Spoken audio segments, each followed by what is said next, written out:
here we have Project 3, the recording.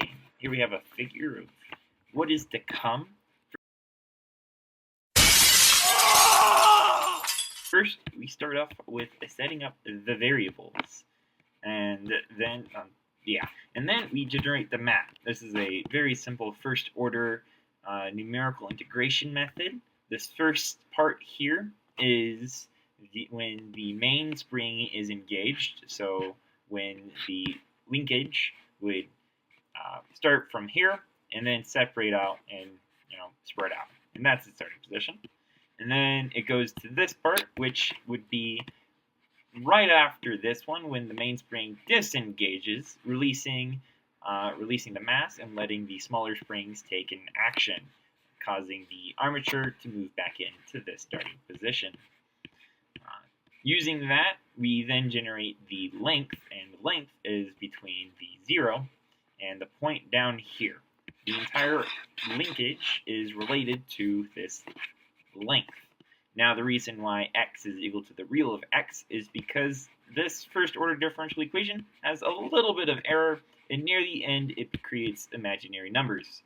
This isn't actually a problem. This is just due to floating point error. Now, this generates the linkage map. All of the points here will be mapped out through this function, defining where every location is at. This has been more than troubling. Anyways, next up, we then generate the plot. Now, this creates a very simple video sort of style. It's going to suck horribly to show off in this video because screen sharing or screen recording slows down my computer a little bit and will actually cause this to go really slowly. I'll probably be speeding this up with post-edit. Anyways, after that, this will then calculate the position, velocity, and acceleration. Technically, the position's already calculated, but it uses that to calculate the velocity and acceleration just by finding the difference and then dividing it by the stepping point of L, creating us, a series of velocities and accelerations. Now, once we have run the code, I'll show you the answers to it. However, this would be a massive list, but it's mainly to show you that, hey, this system right here, which is based off of the initial mathematics we completed in this class relating the Coriolis,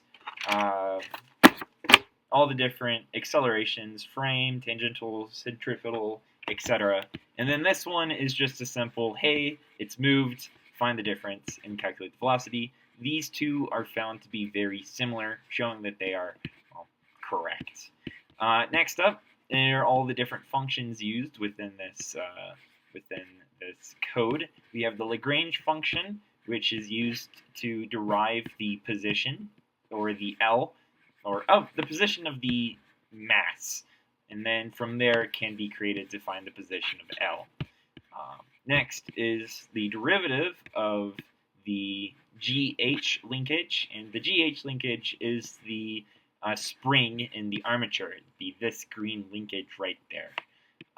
It's kind of hard to see right now, but when this thing is completely separated, you'll see a green linkage. That would be the spring.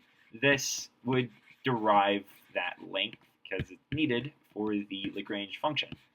Next is the length of G, which is required for the derivative of G equation. And this is used in all sorts of locations just to kind of save on time. Alright, now let's get this thing running. Just put like some music in the background. Here we have it expanding out to its first position. This is the position set by, or started from 0, and then expands out to this spot. From here, I'm going to let it run because it's just going to be really slow, and I'll just speed it up from here until it's finally completed and I can show off the velocities and accelerations. Pretty sure they're wrong, but the signs are relatively correct enough. I'm going to call it good.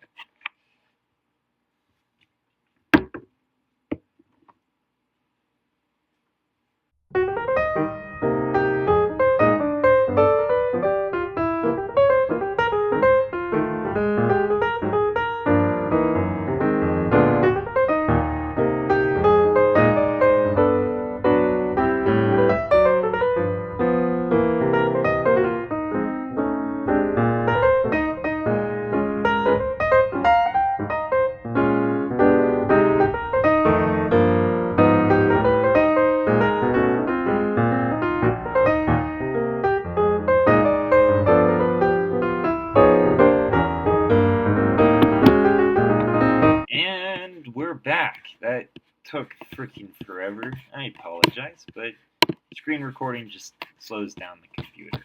Anyways, let me show you the final effects of the code.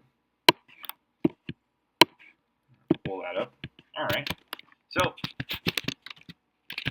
velocity of the point. It's fairly slow. This is times 10 to the power of 3. So it's like 0.7, 0.8.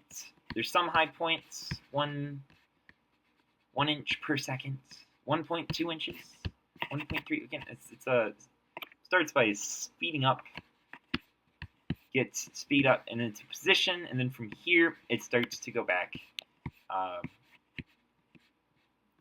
Starts to go back. And to prove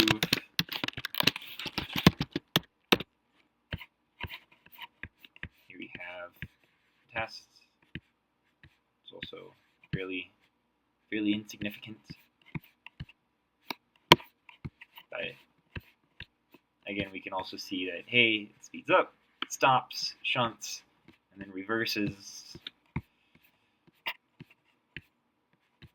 It just gets slower, speeds up a little bit, stops. And then the acceleration point. Acceleration E. You see?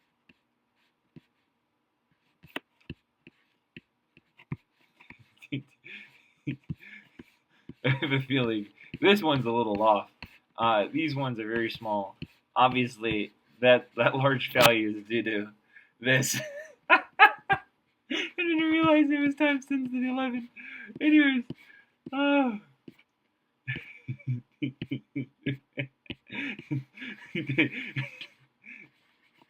these are, the lower ones are more realistic. We're gonna see a very similar thing here. Yeah, this series of zeros, but mainly due to times 10 to the 11. You know, this massive jolt, which is it switching. Proof that at least it's working. The math was somewhat right. At least the logic behind it. Well, that was my code. It's really scuffed. This thing shouldn't work.